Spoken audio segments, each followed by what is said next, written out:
Hallelujah, hallelujah. ಈ ಮುಂಚಾನೆ ಬಂದಂಥ ನಿಮ್ಮೆಲ್ಲರಿಗೂ ಯೇಸು ಕ್ರಿಸ್ತನ ನಾಮದಲ್ಲಿ ನಾನು ವಂದಿಸುತ್ತೇನೆ. ಹಲ್ಲೆಲೂಯ. ಇವತ್ತು ಯೇಸು ಕ್ರಿಸ್ತನ ಮರಣದ ಕುರಿತು ಆತನ ಮರಣ ಹೊಂದಿದ್ರೆ ಆ ಮರಣದ ಮೂಲಕ 7 ಅರ್ಥಗಳನ್ನು ನಾವು ಸತ್ಯವೇದದಿಂದ ನಾವು ಕಲಿತುಕೊಳ್ಳೋಣ. ಹಲ್ಲೆಲೂಯ. ದೇವರು ನಮಗೋಸ್ಕರ ಸತ್ತನು. ಈ ಲೋಕದಲ್ಲಿ ನಮಗೋಸ್ಕರ ಸಾಯಲಿಕ್ಕೆ ಯಾರೂ ಸಿದ್ಧರಾಗಲ್ಲ. ನಮ್ಮ ಆತ್ಮೀಯ ತಂದೆ ಆಗಲಿ ತಾಯಿ ಆಗಲಿ ನನ್ನ ಮಗಳಿಗೋಸ್ಕರ ನಾನು ಸಾಯ್ತೀನಿ ಅಂತೇಳಿದರೆ ಸಾಯ್ತಾರಾ? ಈ ಲೋಕದಲ್ಲಿ ಯಾರಾದರೂ ಸಾಯ್ತಾರಾ? ಎಷ್ಟೇ ಒಂದು ನಿಮ್ಮ ಲೋಕದಲ್ಲಿ ಪ್ರೇಮಿಸುವವರನ್ನು ನೋಡಿದಿರಿ. ಪ್ರೇಮಿಸಿದ ಹುಡುಗಿಗಾಗಿ ಹುಡುಗ ಸತ್ತದು ಕಡಿಮೆ. ಅದೇ ಪ್ರೇಮಿಸಿದ ವ್ಯಕ್ತಿಗಾಗಿ ಹುಡುಗಿ ಸತ್ತದ್ದು ಕಡಿಮೆ. ಸತ್ತಾಗ ಒಬ್ಬ ವ್ಯಕ್ತಿ ಸತ್ತಾಗ 1 ದಿನ 2 ದಿನ 1 ತಿಂಗಳು ಅಳುತ್ತಾರೆ. ಆದರೆ ಅದರ ಮರಣದ ದಿನ ನೆನೆಸಿಕೊಂಡು ಕೆಲವರು ಸ್ಮರಣೆ ಮಾಡ್ತಾರೆ. ಆದರೆ ಪ್ರತಿ ತಿಂಗಳು ಯೇಸು ಕ್ರಿಸ್ತನ ಆ ಮರಣದಲ್ಲಿ ಪಾಲುಗಾರರಾಗಲಿಕ್ಕೆ ಕೊಟ್ಟಿರುವಂಥ ಒಂದು ಅವಕಾಶ ದೇವರನ್ನು ನಂಬಿದ ಮಕ್ಕಳಿಗೆ. ಹಲ್ಲೆಲೂಯ. ಉಳಿದವರಿಗೆ ಯಾರಿಗಾದರೂ ಇದೆಯಾ ಆ ಮರಣದ ಪಾಲುಗಾರಿಕೆ? ಯೇಸು ಕ್ರಿಸ್ತನು ತನ್ನ ರೊಟ್ಟಿಯನ್ನು ದ್ರಾಕ್ಷಾರಸವನ್ನು ದೇವರು ನಮಗೆ ಪವಿತ್ರ ಭೋಜನವಾಗಿ ಆತನು ಸಾಯುವ ಆ ರಾತ್ರಿಯಲ್ಲಿ ತನ್ನ ಶಿಷ್ಯರಿಗೆ ಕೊಟ್ಟಂಥ ಒಂದು ಅರ್ಥದ ಕುರಿತು ಇವತ್ತು ನಾವು ಸತ್ಯವೇದದಲ್ಲಿ ಕಲೀಲಿಕ್ಕಿದ್ದೇವೆ. ಹಲ್ಲೆಲೂಯ. ರೋಮ 5ನೇ ಅಧ್ಯಾಯ 8ನೇ ವಾಕ್ಯ. Romans chapter 5:8. ಅಲ್ಲಿ ಒಬ್ಬ ವ್ಯಕ್ತಿ ಆತನ ಮರಣವು ಒಂದು ಪರಿಣಾಮಕಾರಿಯಾಗಿತ್ತು ಎಂಬುದಾಗಿ ಸತ್ಯವೇದ ನೋಡ್ತೀವಿ. ಯಾರ ತೆಗೆದ್ರೆ ದಯಮಾಡಿ ಓದ್ರಿ. ರೋಮ 5:8. ನಾವು ಪಾಪಿಗಳಾಗಿದ್ದಾಗಲೂ ಕ್ರಿಸ್ತನು ನಮಗೋಸ್ಕರ ಪ್ರಾಣ ಕೊಟ್ಟಿದ್ದರಲ್ಲಿ ದೇವರು ನಮ್ಮ ಮೇಲೆ ತನಗಿರುವ ಪ್ರೀತಿಯನ್ನು ಸಿದ್ಧಾಂತಪಡಿಸಿದ್ದಾನೆ. ಹಲ್ಲೆಲೂಯ. ನಾವು ಪಾಪಿಗಳಾಗಿದ್ದಾಗ, ನಾವು ಲೋಕದಲ್ಲಿ ಒಳ್ಳೆಯವರಾಗಿದ್ದಾಗ ಅಲ್ಲ, ನಾವು ನೆನೆಸ್ಕೊಳ್ಬೇಕು. ದೇವರು ಕೊಟ್ಟಂಥ ಭೋಜನ ಒಬ್ಬ ಒಳ್ಳೆ ವ್ಯಕ್ತಿಗೆ ಕೊಟ್ಟಿಲ್ಲ ಅದು. ಆದರೆ ಒಳ್ಳೆಯವರಾಗಬೇಕೆಂಬುದಾಗಿ ದೇವರು ತೋರಿಸಿಕೊಟ್ಟ ಒಂದು ಭೋಜನ. ಹಲ್ಲೆಲೂಯ. ನಾವು ಪಾಪಿಗಳಾಗಿದ್ದಾಗ ದೇವರು ಪರಿಣಾಮಕಾರಿಯಾಗಿ ದೇವರು ನಮಗೆ ಕೊಟ್ಟಂಥ ಆತನ ಭೋಜನ, ಆತನ ಮರಣದ ಪ್ರಥಮದಲ್ಲಿಯೇ ಒಂದು ಅರ್ಥ ಏನಂದರೆ ಆತನು ಪರಿಣಾಮಕಾರಿಯಾಗಿ ಆತನು ಸತ್ತನು. ಆತನ ಪರಿಣಾಮಕಾರಿಯಾಗಿ ಹೇಗೆ ಸತ್ತನಂದರೆ ಆತನು ಯಾವ ಪಾಪ ಮಾಡಲಿಲ್ಲ.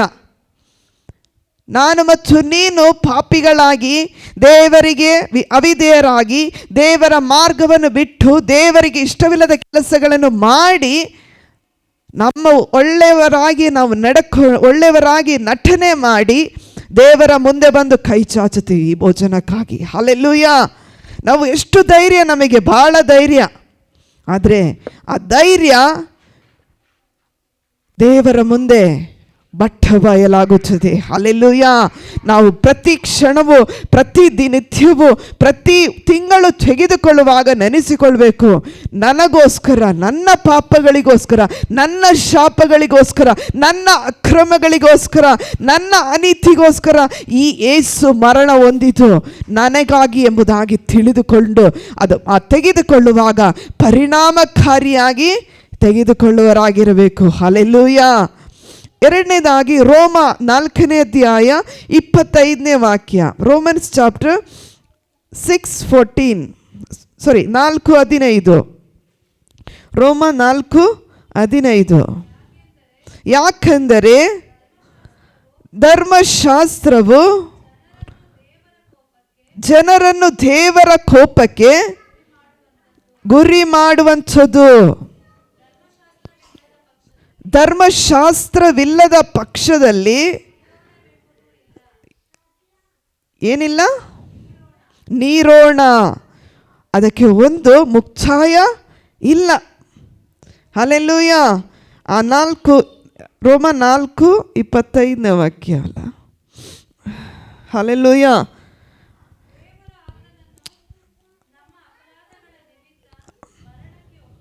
ದೇವರು ಆತನನ್ನು ನಮ್ಮ ಅಪರಾಧದ ನಿಮಿತ್ತ ಮರಣಕ್ಕೆ ಒಪ್ಪಿಸಿಕೊಟ್ಟು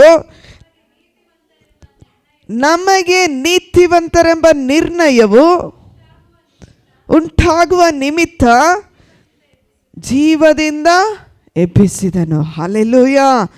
ನಮಗೆ ಅಪರಾಧ ಮತ್ತು ಪಾಪದ ಅರಿವು ದೇವರು ಕೊಟ್ಟು ಆತನ ನೀತಿವಂತನೆಂಬುದಾಗಿ ಆತನೇ ಲೋಕದಲ್ಲಿ ನಿರ್ಣಯಿಸಲ್ಪಟ್ಟನು. ನಾವು ನಿರ್ಣಯಿಸಲ್ಪಟ್ಟಿದ್ದೀವಾ?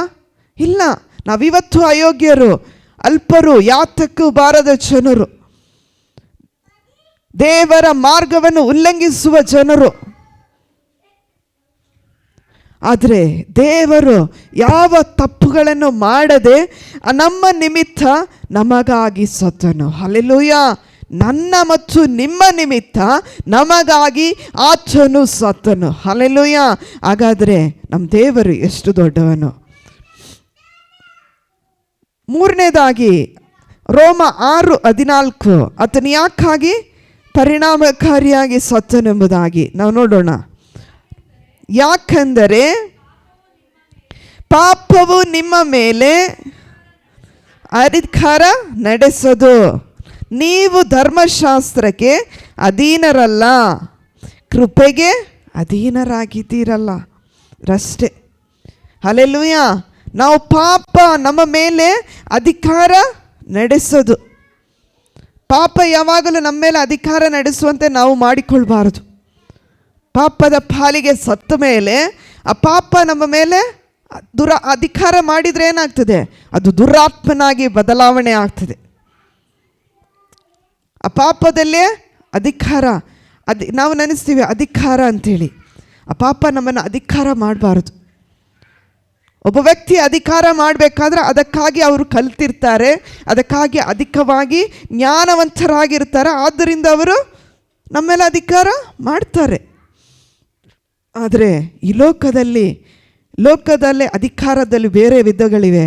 ಆದರೆ ಈ ಲೋಕದ ಪಾಪಗಳು ನಮ್ಮನ್ನು ಅಧಿಕಾರ ಮಾಡಬಾರದು. ಹಲ್ಲೆಲೂಯ. ಯೇಸು ಕ್ರಿಸ್ತನು ಸತ್ತದು ಆತನ ಕೃಪೆಗೆ ದಾಸರಾಗಲಿಕ್ಕೆ ಮಾತ್ರ ನಮ್ಮನ್ನು ಆತನ ಸತ್ತದೆ ಹೊರತು ನಾವು ಪಾಪಕ್ಕೆ ಗುಲಾಮರಾಗಬಾರ್ದು, ಅಧಿಕಾರಿಗಳಾಗಬಾರ್ದು, ಪಾಪಕ್ಕೆ ಅಧೀನರಾಗಬಾರ್ದು ಅಂತ ಹೇಳಿ ನಾವು ಕೃಪೆಗೆ ಅಧೀನರಾಗಿ ತೃಪ್ತಿಪಡಿಸಬೇಕೆಂದು ತೋರಿಸಿದನು. ಹಲ್ಲೆಲೂಯ. ದೇವರ ಕೃಪೆಗೆ ನಾನು ಪಾತ್ರನಾಗಬೇಕು. ಪ್ರತಿನಿತ್ಯವೂ ನಾವು ದೇವರಲ್ಲಿ ಕೇಳಬೇಕು, ದೇವರೇ ನೀ ನನಗೋಸ್ಕರ ಪರಿಣಾಮಕಾರಿಯಾಗಿ ಸತ್ತಿದ್ದಿ, ನಿನ್ನ ಕೃಪೆಗೆ ನಾನು ಅಧೀನನಾಗಬೇಕು ಹೊರತು ನಿನ್ನ ಪಾಪಕ್ಕೆ ಅಧೀನನಾಗಬಾರದು.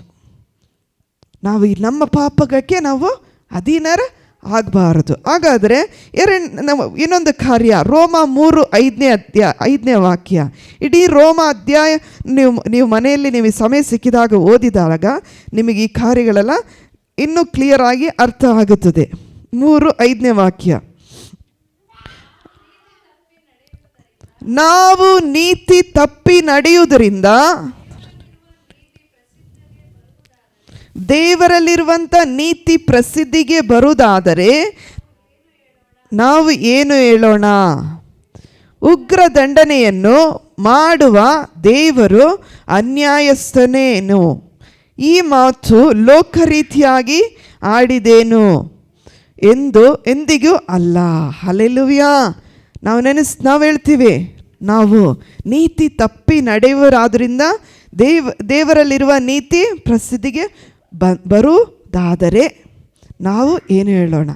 ನಾವು ಅನೇಕ ಸಾರಿ ನೀತಿ ತಪ್ಪಿ ನಡೆದ್ರೆ ನಮಗೆ ದೇವರ ಆಶೀರ್ವಾದ ಕೊಡ್ತಾರೆ, ಹೆಂಗೋ ದೇವರು ನಮ್ಮನ್ನು ನಡೆಸ್ಕೊಂಡು ಹೋಗ್ತಾರೆ ನಾವು ನೆನೆಸ್ತೀವಿ. ಆದರೆ ನೀತಿ ತಪ್ಪಿ ನಡೆದ್ರೆ ದೇವರ ಉಲ್ಲಂಘನೆಗೆ ನಾವು ಒಳಗಾಗ್ತೀವಿ. ದೇವರ ಶಿಕ್ಷೆಗೆ ನಾವು ಗುರಿಯಾಗ್ತೀವಿ. ನಾವು ಕೃಪೆಗೆ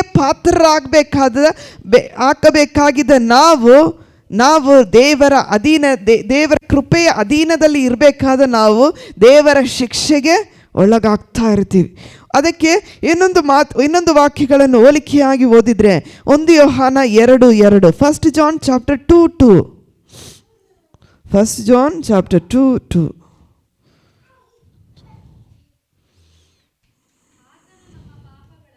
ಆತನು ನಮ್ಮ ಪಾಪಗಳನ್ನು ನಿವಾರಣೆ ಮಾಡುವ ಯಜ್ಞವಾಗಿದ್ದಾನೆ.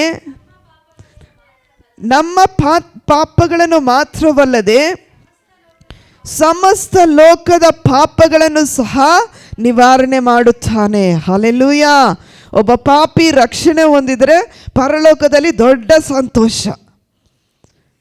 ಒಬ್ಬ ಕುಟುಂಬದಲ್ಲಿ ಒಬ್ಬರನ್ನ ರಕ್ಷಣೆ ಹೊಂದಿದರೆ ಇಡೀ ವ್ಯಕ್ತಿಯನ್ನು ಕುಟುಂಬ ರಕ್ಷಣೆ ಹೊಂದದಂತೆ ಯಾಕೆ ಹೇಳ್ತಾನೆಂದರೆ, ಆ ವ್ಯಕ್ತಿಯ ನೀತಿವಂತಿಕೆಯಲ್ಲಿ ಇಡೀ ಕುಟುಂಬವು ಆಳ್ವಿಕೆ ಮಾಡುತ್ತಾನೆ. ಹೇಗಂದರೆ ಆ ವ್ಯಕ್ತಿ ತಾನೇ ಫೈಟ್ ಮಾಡೋದು, ಆ ವ್ಯಕ್ತಿಯೇ ಆ ನೀತಿಗಾಗಿ ಫೈಟ್ ಮಾಡ್ತಾನೆ. ಯೇಸು ಕ್ರಿಸ್ತನು ನಿನ್ನ ಕುಟುಂಬದಲ್ಲಿದ್ದರೆ ನೀನು ಆ ನೀತಿವಂತಿಕೆಯಲ್ಲಿ ನಡೆದಾಗ ಆ ನೀತಿಗಾಗಿ ನೀನು ಫೈಟ್ ಮಾಡ್ತಿ. ನಾವು ಅನೇಕ ಸಾರಿ ದೇವರ ನೀತಿಯನ್ನು, ದೇವರ ನ್ಯಾಯವನ್ನು ಮರೆತು ಕರ್ತನ ಮಾರ್ಗವನ್ನು ಬಿಟ್ಟು ದೇವರ ಮೇಲೆ ಪಾಪಕ್ಕೆ ದಾಸರಾಗಿ, ಪಾಪಕ್ಕೆ ಗುಲಾಮರಾಗಿ ಹೋಗ್ತೀವಿ. ಆದರೆ ನಮ್ಮ ಪಾಪಗಳನ್ನು ನಿವಾರಣೆ ಆದಂಥ ಯಜ್ಞದ ಆದಂಥ ಯೇಸು ಕ್ರಿಸ್ತನನ್ನು ನಾವು ಸ್ವಲ್ಪ ಹೊತ್ತು ನಮ್ಮ ಸ್ವಾರ್ಥಕ್ಕಾಗಿ ನಾವು ಮರೆತು ಬಿಡ್ತೀವಿ. ಅದಕ್ಕಾಗಿ ನಮ್ಮ ಪಾಪಗಳನ್ನು ಮಾತ್ರವಲ್ಲದೆ ಸಮಸ್ತ ಲೋಕದವರ ಪಾಪ, ನೀನು ಸರಿಯಾದ ಮಾರ್ಗ, ಒಬ್ಬ ನೀತಿವಂತ ನೋಡ್ರಿ, ನೋಹನು ಒಬ್ಬ ನೀತಿವಂತನಾಗಿದ್ದನು. ಅವನ ಇಡೀ ಕುಟುಂಬದ ಪರಿವಾರವನ್ನೇ ಕರ್ತನು ರಕ್ಷಿಸಿದನು. ಅವನ ಸೊಸೆಯಂದಿರನ್ನು, ಅತ್ತೆಯಂದಿರನ್ನು, ಅವರ ಇಡೀ 8 ಜನ ನೋಹನ ಮೂಲಕ. ಆದರೆ ಯೋಬನು ಒಬ್ಬನು ನೀತಿವಂತನಾಗಿದ್ದನು. ಅವನ ಮೂಲಕ ಅವನ ಇಡೀ ಕುಟುಂಬವು ರಕ್ಷಣೆ ಹೊಂದಿತು. ಪೌಲನು ಒಬ್ಬನಾಗೆ ನೀತಿವಂತನಾಗಿಯೇ ಹೊಸ ಒಡಂಬಡಿಕೆಯಲ್ಲಿ ನಿಂತನು ಸೇವೆಯಲ್ಲಿ. ಇವತ್ತು ನಾನು ಮತ್ತು ನೀವು ಯಾವ ನೀತಿವಂತಿಕೆಯಲ್ಲಿ ನಿಂತಿದ್ದೀವಿ, ನಮ್ಮನ್ನು ನಾವು ಪರೀಕ್ಷೆ ಮಾಡಿಕೊಳ್ಳೋಣ. ಹಲ್ಲೆಲೂಯಾ. ಏಕೆಂದರೆ ಪಾಪ ನಿವಾರಣೆ ಮಾಡುವ ಯಜ್ಞ ಆದನು. ಯೋಹಾನ ಕೀರ್ತನೆ 103:12 ಹೇಳುತ್ತಾನೆ, ಅಲ್ಲಿ ಆತನು ಯಾವ ಯಜ್ಞವಾದನು? ಕೀರ್ತನೆ 103:12, 103:12. ಪೂರ್ವಕ್ಕೂ ಪಶ್ಚಿಮಕ್ಕೂ ಎಷ್ಟು ದೂರವೋ ನಮ್ಮ ದ್ರೋಹಗಳನ್ನು ನಮ್ಮಿಂದ ತೆಗೆದು ಆತನು ಅಷ್ಟು ದೂರ ಮಾಡಿದ್ದಾನೆ. ಹಲ್ಲೆಲೂಯಾ. ಪೂರ್ವಕ್ಕೂ ಪಶ್ಚಿಮ, ಈಸ್ಟ್ ವೆಸ್ಟ್, ನಾರ್ತ್ ಸೌತಿಗೆ ಎಷ್ಟು ದೂರ ಇದೆಯೋ ಅಷ್ಟು ದೂರ ನಿನ್ನ ಪಾಪ ನಿನ್ನನ್ನು ತೆಗೆದು ದೂರ ಮಾಡ್ತಾನೆ. ನೀನು ಪರಿಶುದ್ಧನಾಗಿ ಜೀವನ ಮಾಡು, ದೇವರ ಮಾರ್ಗವನ್ನು ಕೈಕೊಂಡು ನಡೆ, ಮನಸ್ಸಾಕ್ಷಿಗೆ ವಿರುದ್ಧವಾಗಿ ತಪ್ಪು ಮಾಡಬೇಡ. ದೇವರು ಬಹಳ ನಮ್ಮನ್ನು ಪ್ರೀತಿಯಿಂದ, ಕಾಳಜಿಯಿಂದ ತನ್ನ ದೂತನಿಗೆ ಅಪ್ಪಣೆ ಕೊಟ್ಟು, ಹೇಗೆ ಕೀರ್ತನೆಯಲ್ಲಿ ಓದಿದೀವೋ, ದೂತನಿಗೆ ಅಪ್ಪಣೆ ಕೊಟ್ಟು ನಮ್ಮನ್ನು ಕಾಯಲಿಕ್ಕೆ ನಡೆಸುತ್ತಾನೆಂದರೆ, ನಮ್ಮ ಪಾಪಗಳನ್ನು ದೂರ ಮಾಡಲಿಕ್ಕೆ ತನ್ನ ದೂತರಿಗೆ ಹೇಳ್ತಾನೆ, ಆ ಮಗು ಈ ಪಾಪದಲ್ಲಿ ಇಲ್ಲ, ಹೋಗುವಾಗ ಈ ಪಾಪ ಮಗು ಮುಂದೆ ಬಂದರೆ ಆ ಮಗುವನ್ನು ದೂರ ಮಾಡಲಿಕ್ಕೆ ಬಲ ಕೊಡು, ಶಕ್ತಿ ಕೊಡು. ನೀನು ಕರ್ತನಲ್ಲಿದ್ದರೆ ಆ ಬಲ ಸಿಗ್ತದೆ, ದೇವರ ಮಾರ್ಗದಲ್ಲಿದ್ದರೆ ಆ ಬಲ ಸಿಗ್ತದೆ. ಅದಕ್ಕಾಗಿಯೇ ನಮ್ಮ ಪಾಪಗಳನ್ನು ಅಳಿಸಿ ಹಾಕುವುದಕ್ಕೆ ಆತನು ಬಲಿ ಆದನು. ಆತನು ಸುಮ್ಮನೆ ಬಲಿಯಾಗಿಲ್ಲ, ನಾನು ಮತ್ತು ನೀನು ಒಳ್ಳೆ ಮಾರ್ಗದಲ್ಲಿ ನಡೆಯುವುದಕ್ಕಾಗಿಯೇ ಆತನು ಬಲಿಯಾದನು. ಹಲ್ಲೆಲೂಯಾ. ಈ ಲೋಕದಲ್ಲಿ ನಮಗೋಸ್ಕರ ಬಲಿಯಾಗುವರು ಯಾರೂ ಇಲ್ಲ. ಕಷ್ಟಪಟ್ಟರೆ ಪಡಲಿ ಅಂತಲೇ ಬಿಟ್ಟು ಹೋಗ್ತಾರೆ. ಒಂದು ತಾಯಿ 9 ತಿಂಗಳ ಮಗುವನ್ನು ಹೊತ್ತು ಎಷ್ಟೇ ವಾಮಿಟ್ ಮಾಡಿದ್ರು, ಎಷ್ಟೇ ಇದು ಮಾಡಿದ್ರು, ಎಷ್ಟೇ ಕಾರ್ಯಗಳನ್ನು ಮಾಡಿದ್ರು, ಆ ಹೊಟ್ಟೆಯಲ್ಲಿರೋ ಮಗುಗೋಸ್ಕರ ಆ ತಾಯಿ ಎಲ್ಲವನ್ನೂ ಸಹಿಸ್ತಾರೆ. ಕೊಟ್ಟರು ಸರಿ, ಕೊಡದಿದ್ದರೂ ಸರಿ, ತಿಂದರೂ ಸರಿ, ತಿನ್ನದಿದ್ದರೂ ಸರಿ, ಆ ಮಗುಗೋಸ್ಕರ ಎಲ್ಲವನ್ನು ಸಹಿಸಿ ಮೇಲೆ ಬರುತ್ತಾರೆ. ಯಾಕಂದರೆ ಅದೇ ರೀತಿಯಲ್ಲೇ ದೇವರು ನಮ್ಮ ಕುರಿತು ಯಾವ ಕಂಪ್ಲೇಂಟು ಮಾಡಿಲ್ಲ. ಕಂಪ್ಲೇಂಟ್ ಮಾಡಿದಾರಾ? ದುಃಖಕ್ಕೊಳಗಾದನು, ಏಸು ಕಣ್ಣೀರು ಬಿಟ್ಟನೆಂಬುದಾಗಿ ಹೇಳ್ತಾನೆ. ಏದೇನು ತೋಟದಲ್ಲಿ ಆದಾಮ ಅವ್ವಳು ದೇವರು ಹೇಳಿದರು, ತೋಟದಲ್ಲಿರುವ ಎಲ್ಲ ಹಣ್ಣುಗಳನ್ನು ತಿನ್ಬೋದು, ಎಲ್ಲ ಕಾರ್ಯಗಳನ್ನು ನೀನು ಮಾಡ್ಬೋದು, ಸ್ವತಂತ್ರ ಇದೆ ನಿನಗೆ, ಆದರೆ ತೋಟದ ಮಧ್ಯದಲ್ಲಿರುವ ಹಣ್ಣನ್ನು ಮುಟ್ಲೂಬಾರ್ದು, ತಿನ್ನಲೂಬಾರ್ದು. ಆದರೆ ನಾವೆಷ್ಟು ಒಳ್ಳೆಯವರು, ನಾವು ದೇವರಾಗಿ ಆಗಲಿಕ್ಕೆ ಮುಟ್ಟಿದರೆ ಸಾಕು, ತಿಂದರೂ ಸಾಕು ಅಂತೇಳಿ ಅಲ್ಲ, ದೇವರಾಗಿ ಆಗಲಿಕ್ಕೆ ನಾವು ಈ ಕಾರ್ಯಗಳನ್ನು ಮಾಡ್ತೀವಿ. ಬೇರೆಯವ್ರ ಮುಂದೆ ಒಳ್ಳೆಯವರಾಗಿ ತೋರಿಸಿಕೊಳ್ಳಲಿಕ್ಕೆ, ಬೇರೆ ಅವರು ತಪ್ಪು ಮಾಡದಿದ್ದರೂ ಅವ್ರ ಮೇಲೆ ತಪ್ಪಾಗಿ ನಾವು ನಯವಾಗಿ ಮಾತಾಡ್ತಾರೆ. ಲೋಕದಲ್ಲಿ ನೋಡಿದ್ದೀರಾ ಇಲ್ವಾ ಗೊತ್ತಿಲ್ಲ. ನಾವು ಒಳ್ಳೆಯವರಾಗಿ ತೋರಿಸಿಕೊಳ್ಳಲಿಕ್ಕೆ, ನಾವು ಒಳ್ಳೆಯವರಾಗಿ ನಾವು ಪ್ರಕಟಣೆ ಪಡಿಸೋದಕ್ಕಾಗಿ ನಾವೇನು ಮಾಡ್ತೀವಿ? ವೇಷ ಹಾಕ್ಕೊಳ್ತೀವಿ. ಆದರೆ ದೇವರು ಯಾವ ವೇಷವನ್ನು ಹಾಕ್ಕೊಂಡಿಲ್ಲ. ಪ್ರಿಯರೇ, ಕರ್ತನಲ್ಲಿ ನಾನು ನಿಮ್ಮಲ್ಲಿ ಕೇಳಿಕೊಳ್ಳುವುದೇನೆಂದರೆ, ದೇವರು ನಮ್ಮ ಪಾಪವನ್ನು ಅಳಿಸಿ ಹಾಕಿ ಆತನು ಬಲಿಯಾದನು. ಹಲ್ಲೆಲೂಯಾ. ಆ ಪಾಪವನ್ನು ನಾನು ಮತ್ತು ನೀನು ಹೆಗಲ ಮೇಲೆ ಹೊತ್ತುಕೊಂಡು ಹೋಗ್ಲಿಕ್ಕಾಗಿ ದೇವರು ನಮ್ಮನ್ನು ಕರೆದಿಲ್ಲ. ಆ ಪಾಪದ ಕುರಿತು ಪ್ರಾಯಶ್ಚಿತ್ತ ಯಜ್ಞವಾಗ್ರಿ. ನಾನು ತಿರುಗಿ ಆ ಪಾಪದ ಕುರಿತು ತಿರುಗಿ ನೋಡಲ್ಲ, ಆ ಪಾಪದ ಕುರಿತು ಯೋಚಿಸಲ್ಲ ಅಂಥೇಳಿ ಆ ಅರಿವು ನಮಗೆ ಬರಬೇಕು. ಅರಿವಿದ್ದರೆ ದೇವರು ಹೇಳ್ತಾನೆ, ಪೂರ್ವಕ್ಕೂ ಪಶ್ಚಿಮಕ್ಕೆ ಎಷ್ಟು ದೂರವೋ ಅಷ್ಟು ದೂರ ನಿನ್ನ ಪಾಪವನ್ನು ನಾನು ತೆಗೆದು ಹಾಕ್ತೀವಿ. ಹೀಗೆ ಒಂದು ಬ್ಲ್ಯಾಕ್ ಬೋರ್ಡುಗಳ ಮೇಲೆ ವೈಟ್ ಚಾಕಿನಿಂದ ನೀನು ಮಾಡಿದ ಎಲ್ಲ ತಪ್ಪುಗಳನ್ನು ಬರೆದು ನೋಡ್ರಿ. ಬರೆದು ಬಿಟ್ಟು ದೇವರ ಮುಂದೆ ಕೇಳ್ರಿ, ದೇವರೇ ಈ ತಪ್ಪೆಲ್ಲ ನಾನು ಮಾಡಿದ್ದೀನಿ ಅಂಥೇಳಿ ಒಂದು ರಬ್ ಮಾಡಿ ನೋಡಿ. ನಂತರ ಅದು ಇರಲ್ಲ, ಹೊಸ ಹಾಳೆ ಆಗಿ, ಹೊಸ ನೋಟಾಗಿ, ವೈಟಾಗಿ ತೋರ್ತದೆ. ಹೇಗೆ ಆ ಬ್ಲ್ಯಾಕ್ ಬೋರ್ಡು ಬ್ಲ್ಯಾಕ್ ಆಗೇ ಇರ್ತದೆ, ಯಾವುದೂ ಇರಲ್ಲ.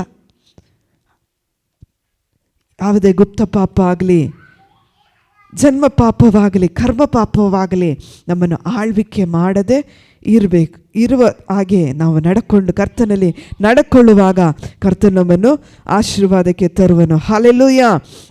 1 ಯೋಹಾನ 1:9. 1 John chapter 1:9. 1:9. ನಮ್ಮ ಪಾಪಗಳನ್ನು ಒಪ್ಪಿಕೊಂಡು ಅರಿಕೆ ಮಾಡಿದರೆ ಆತನು ನಂಬಿಗಸ್ತನು ನೀತಿವಂತನೂ ಆಗಿರುವುದರಿಂದ ನಮ್ಮ ಪಾಪಗಳನ್ನು ಕ್ಷಮಿಸಿಬಿಟ್ಟು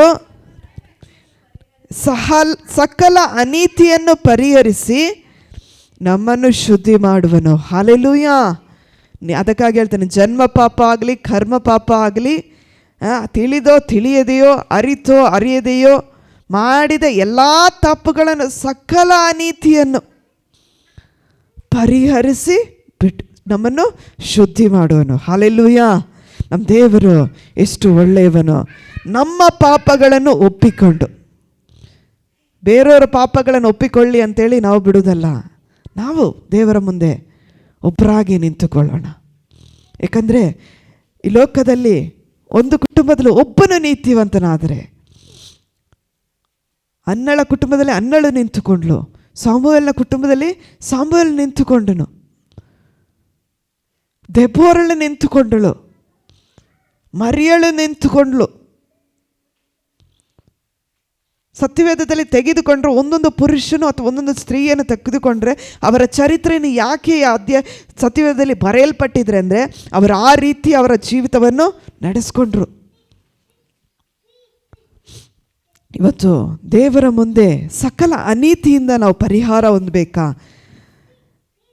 ನಮ್ಮ ಪಾಪಗಳನ್ನು ಒಪ್ಪಿಕೊಂಡು ಅರಿಕೆ ಮಾಡಿದರೆ, ನಾವು ಪಾಪಗಳನ್ನು ಏನು ಮಾಡಬೇಕು? ಅರಿಕೆ ಮಾಡಬೇಕು. ಮತ್ತು ಆತನ ನಂಬಿಗಸ್ತನು ನೀತಿವಂತನೂ ಆಗಿರುವುದರಿಂದ, ನಮ್ಮ ದೇವರು ಯಾರು? ನಂಬಿಗಸ್ತನು ನೀತಿವಂತನೂ ಆಗಿರುವುದರಿಂದ ನಮ್ಮ ಪಾಪಗಳನ್ನು ಕ್ಷಮಿಸಿಬಿಟ್ಟು ಸಕಲ ಅನೀತಿಯನ್ನು, ಆ ಕುಟುಂಬದಲ್ಲಿರುವಂಥ ಸಕಲ ಅನೀತಿ, ಹೇಗೆ ಯೋಬನು ತನ್ನ ಕುಟುಂಬಕ್ಕೋಸ್ಕರ ಯಜ್ಞವನ್ನು ಸಮರ್ಪಿಸ್ತಾನೆ. ಮುಂಚಾನೆಯಿಂದ ಪ್ರಾರ್ಥನೆ ಮಾಡುವಾಗ ತಂದೆ ಮಕ್ಕಳಿಗೋಸ್ಕರ ಅಥವಾ ಅವರ ಕುಟುಂಬದವರಿಗೋಸ್ಕರ ಬಲಿಗಳನ್ನು ಅರ್ಪಿಸ್ತಿದ್ರು. ಇವತ್ತು ನಾವು ಎಷ್ಟು ಬಲಿಗಳನ್ನು ಅರ್ಪಿಸ್ತೀನಿ? ನೀನು ಹೋದ ದಾರಿ ಹೋಗು, ನಾನು ಹೋದ ದಾರಿ ನಾನು ಹೋಗ್ತೀನಿ. ಅದಲ್ಲ ಜೀವಿತ. ಪಾಪಕ್ಕಾಗಲಿ ಅಯೋಗ್ಯ ಕಾರ್ಯಕ್ಕಾಗಲಿ ಯಾವತ್ತೂ ನಾವು ಕಣ್ಣೋಡದವರ ಹಾಗೆ ಕಣ್ಣು ಮುಚ್ಚಿ ನಿಂತುಕೊಂಡ್ರೆ ನಾವು ಆ ಪಾಪಕ್ಕೆ ಗುಲಾಮರಾಗ್ತೀವಿ. ಹಲ್ಲೆಲೂಯಾ. ಕ್ಷಮೆಯನ್ನು ತಂದು ಕೊಡಲು ಯೇಸು ಬಂದನು. ಹಲ್ಲೆಲೂಯಾ. ಆ ನೀತಿವಂತಿಕೆಯನ್ನು, ನಂಬಿಕೆಯನ್ನು, ನೀತಿವಂತಿಕೆ ದೇವರು ನಮಗೆ ಕೊಟ್ಟಿರುವುದಾದರೆ ನಾವು ಆ ನೀತಿಯಲ್ಲಿಯೂ ನಂಬಿಕೆಯಲ್ಲಿಯೂ ದೇವರೇ ನನ್ನ ಪಾಪವನ್ನು ಪರಿಹರಿಸಿ ಬಿಡು. ಹಲ್ಲೆಲೂಯಾ. 1 ಕೊರಿಂಥಿಯ 1ನೇ ಅಧ್ಯಾಯ 18ನೇ ವಾಕ್ಯ. 1 Corinthians chapter 1:18.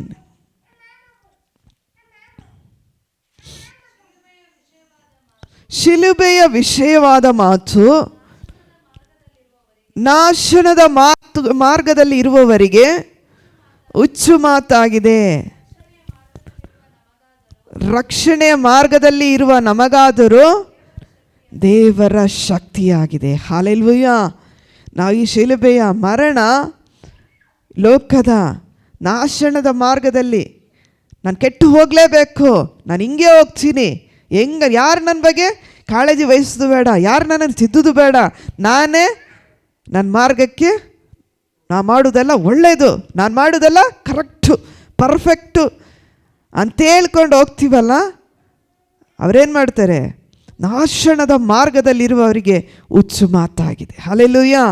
ಶಿಲುಬೆಯ ವಿಷಯವಾಗಿ ಮಾತು ನಾಶನದ ಮಾರ್ಗದಲ್ಲಿರುವವರಿಗೆ ಹುಚ್ಚು ಮಾತಾಗಿದೆ. ಇವರು ಹೇಳ್ಕೊಂಡು ಹೋಗ್ತಾರೆ, ಇವರಿಗೆ ಬೇರೆ ಕೆಲಸ ಇಲ್ಲ, ಪಾಪ ಶಾಪ ಇದು ಬಿಟ್ಟರೆ ಬೇರೆ ಹೇಳುವುದೇ ಇಲ್ಲ, ಇವರಿಗೆ ಬೇರೆ ಕೆಲಸ ಇಲ್ಲ ಅಂದರೆ ಅದೇನು ಮಾಡ್ತದೆ? ಹಂಗೆ ಹೇಳ್ತಾ ನೀವು ಮನಸ್ಸಲ್ಲಿ ಅಂದ್ಕೊಳ್ತೀರಾ, ಅದೇನಾಗ್ತದೆ? ನಿಮ್ಮ ನಾಶನಕ್ಕೆ ನೀವೇ ಕಾರಣರು. ಬರೆದಿಟ್ಕೊಳ್ರಿ. ಹಲ್ಲೆಲೂಯಾ. ಅದು ದೇವರ ಮಾರ್ಗದ ಒಂದು ವೇಳೆ ರಕ್ಷಣೆ ಹೊಂದಿ ದೇವರು ನಮಗಾದರೂ ರಕ್ಷಣೆ ಹೊಂದಿದವರು ಇದನ್ನು ಅರಿತುಕೊಂಡು, ಹೌದು ನಾನು ಪಾಪಿಯಾದ ನನ್ನನ್ನು ಕರುಣಿಸು, ಇನ್ನು ಮುಂದೆ ಈ ಪಾಪಗಳನ್ನು ಮಾಡದೆ ದೇವರಿಗೆ ಸಮಾಧಾನ ಆಗಿ ನಾನು ನಡ್ಕೊಳ್ತೀನಿ, ದೇವರ ಮಾರ್ಗದಲ್ಲಿ ನಾನು ಇರುತ್ತೇನೆ, ರಕ್ಷಣೆಯ ಮಾರ್ಗದಲ್ಲಿ ಇರುವವರೆಗೂ ಇದು ನನಗೆ ಶಕ್ತಿ. ಹಲ್ಲೆಲೂಯಾ. ಬೂಸ್ಟ್ ಕಾಂಪ್ಲೈನ್ ಕುಡಿದ್ರೆ ಶಕ್ತಿ ಬರ್ತದೆ ಅಂತ ಹೇಳ್ತೀವಿ, ಆದರೆ ಅದಕ್ಕಿಂತ ದೊಡ್ಡ ಶಕ್ತಿ ನಿಮಗೆ ಕ್ರಿಸ್ತನ ಮಾರ್ಗವನ್ನು ಅನುಸರಿಸಿದರೆ. ಹಲ್ಲೆಲೂಯಾ. ಅದಕ್ಕಿಂತ ಮಿಗಿಲಾದ ಶಕ್ತಿ ಈ ಕ್ರಿಸ್ತನ ಮಾರ್ಗವನ್ನು ಅನುಸರಿಸಿ ನಡೆಯುವಾಗ. ಹಲ್ಲೆಲೂಯಾ. ಇಬ್ರಿಯ 9:15 ಕೊನೆಯದಾಗಿ. ಇಬ್ರಿಯ 9:15. ಇಬ್ರಿಯ 9:15. ಈ ಕಾರಣದಿಂದ ಆತನು ಒಂದು ಹೊಸ ಒಡಂಬಡಿಕೆಗೆ ಮಧ್ಯಸ್ಥನಾಗಿದ್ದಾನೆ. ಮೊದಲನೇ ಒಡಂಬಡಿಕೆ ಕಾಲದಲ್ಲಿ ನಡೆದ ಅಕ್ರಮಗಳ ಪರಿಹಾರಕ್ಕಾಗಿ ಆತನು ಮರಣವನ್ನು ಅನುಭವಿಸಿದ್ದರಿಂದ ದೇವರಿಂದ ಕರೆಸಿಕೊಂಡವರು ವಾಗ್ದಾನವಾಗಿದ್ದ ನಿತ್ಯ ಭಾಗ್ಯತೆಯನ್ನು ಹೊಂದುವುದಕ್ಕೆ ಆತನ ಮೂಲಕ ಮಾರ್ಗವಾಯಿತು. ಹಲ್ಲೆಲೂಯಾ. ನಮ್ಮ ಮರಣಕ್ಕೆ ಆತನು ಕ್ರಯ ಕೊಟ್ಟ ಒಬ್ಬ ವ್ಯಕ್ತಿ. ಹಲ್ಲೆಲೂಯಾ. ನಮ್ಮ ಪಾಪಗಳಿಗಾಗಿ, ಶಾಪಗಳಿಗಾಗಿ, ನಮ್ಮ ಅಂಧಕಾರ ಕ್ರಿಯೆಗಳಿಗೆ ಆತನು ಕ್ರಯ ಕೊಟ್ಟು ನಮ್ಮನ್ನು ತೆಗೆದುಕೊಂಡನು. ಹಲ್ಲೆಲೂಯಾ. ಯೋಹಾನ 1:12 ಹೇಳುತ್ತದೆ, ಯಾರ್ಯಾರು ಆತನನ್ನು ಅಂಗೀಕರಿಸ್ತಾರೋ, ಅಂದರೆ ಆತನ ಹೆಸರಿನಲ್ಲಿ ನಂಬಿಕೆ ಇಡುತ್ತಾರೋ ಅವರಿಗೆ ದೇವರ ಮಕ್ಕಳಾಗುವಂಥ ಅಧಿಕಾರ ಕೊಟ್ಟನು. ಹಲ್ಲೆಲೂಯಾ. ಇವತ್ತು ನಮ್ಮನ್ನು ಮರಣದಿಂದ ಆತನ ಕ್ರಯ ಕೊಟ್ಟು ತೆಗೆದುಕೊಂಡು ನನ್ನ ಮಗನು ಎಂಬ ಅಧಿಕಾರವನ್ನು ದೇವರು ನಮಗೆ ಕೊಟ್ಟನು. ಹಲ್ಲೆಲೂಯಾ. ಇವತ್ತು ನಾವು ದೇವರ ಮರಣದಲ್ಲಿ 7 ಕಾರ್ಯಗಳನ್ನು ನೋಡಿದ್ದೀವಿ. 7 ಕಾರಣ. ಮೊದಲನೇದಾಗಿ ಆತನು ಪರಿಣಾಮಕಾರಿಯಾಗಿ ಸತ್ತನು. ಹಲ್ಲೆಲೂಯ. ಎರಡನೇದು, ನಮ್ಮ ನಿಮಿತ್ತ ನಮಗಾಗಿ ಸತ್ತನು. ನಮ್ಮ ನಿಮಿತ್ತ ಯಾರು ಸತ್ತರು? ಯೇಸು ನಮಗೋಗಿ ಸತ್ತನು. ಕೃಪೆಗೆ ಅಧೀನನಾಗಿ ತೃಪ್ತಿಪಡಿಸಬೇಕೆಂದು ತೋರಿಸಿದನು. ಕೃಪೆಗೆ ನಾನು ದಾಸನಾಗಬೇಕು, ನನ್ನ ದಾಸಿ ಆಗಬೇಕು, ಕೃಪೆಗೆ ನಾನು ಒಳಗಾಗಬೇಕೆಂಬುದಾಗಿ ದೇವರು ನನ್ನನ್ನು ಮತ್ತು ನಿನ್ನನ್ನು ಆತನು ಮಗನಾಗಿ ಅಂಗೀಕರಿಸಿಕೊಂಡನು. ಹಲ್ಲೆಲೂಯ. ನಾಲ್ಕನೇದು, ಬಲಿಯಾದ ಯಜ್ಞವಾದನು. ಆತನು ಸುಮ್ಮನೆ ಆಗಲಿಲ್ಲ. ಆತನು 39 ಚಾಟಿ ಏಟುಗಳನ್ನು ಪಾಪ ನಿವಾರಣೆ ಯಜ್ಞವಾದುದು, ನಮ್ಮನ್ನು ಪಾಪಗಳಿಂದ ಅಳಿಸಿ ಹಾಕುವುದಕ್ಕೆ ಆತನು ಬಲಿಯಾದ. ನಮ್ಮ ಪಾಪಗಳನ್ನು ಈ ಲೋಕದಲ್ಲಿ ಯಾರು ನೋಡೋದು ಬೇಡ, ಯಾರು ಪರಿಗಣಿಸೋದು ಬೇಡ, ಆ ಪಾಪಗಳನ್ನು ಯಾರು ಗೊತ್ತು ಮಾಡೋದು ಬೇಡ, ಆ ಪಾಪದ ಕುರಿತು ಯಾರು ಯೋಚಿಸೋದು ಬೇಡ. ಒಬ್ಬ ವ್ಯಕ್ತಿ ರಕ್ಷಣೆ ಹೊಂದಿ ದೀಕ್ಷಾಸ್ನಾನ ಮಾಡಿಕೊಂಡು ಆತನ ಕ್ರಿಸ್ತನ ಮಾರ್ಗದಲ್ಲಿ ನಡೆಯುವಾಗ ಆತನ ಕುರಿತು ಯಾರಾದರೂ ಹೋದ ತಕ್ಷಣ ಏನು ಹೇಳ್ತೀವಿ? ಪ್ರೈಸ್ ದಿ ಲಾರ್ಡ್ ಅಂತೇಳಿ ಆತನು ಭಾಳ ಉತ್ಸಾಹದಿಂದ ನಮ್ಮ ಬಳಿಗೆ ಬಂದು ಭಾಳ ಸಂತೋಷವಾಗಿರ್ತೀನಿ. ಆದರೆ ನಾವು ಹೇಳ್ತೀವಿ, ನೀನು ಹೆಂಗಿದೆಯಪ್ಪ ನನಗೆ ಗೊತ್ತು ಚೆನ್ನಾಗಿ, ಈಗೇನು ನಾಟಕ ಮಾಡ್ತಿದೀಯ ಅಂತ ಹೇಳ್ತೀವಿ.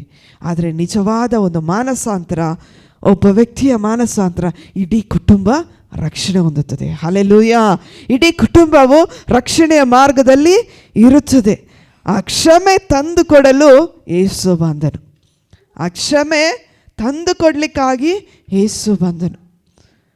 ಒಬ್ಬ ವ್ಯಕ್ತಿ ಕ್ಷಮೆ ಕೊಟ್ಟುಬಿಟ್ರೆ, ಲೋಕದಲ್ಲಿ ಒಬ್ಬರನ್ನು ಕ್ಷಮಿಸಿಬಿಟ್ರೆ ನಾವೇ ಒಳ್ಳೆಯವರ ದೊಡ್ಡವರ ಅಂತ ಹೇಳ್ತೀವಿ. ಕ್ಷಮಿಸುವನೇ ದೊಡ್ಡವ, ಮನ್ನಿಸುವನೇ ದೊಡ್ಡವ.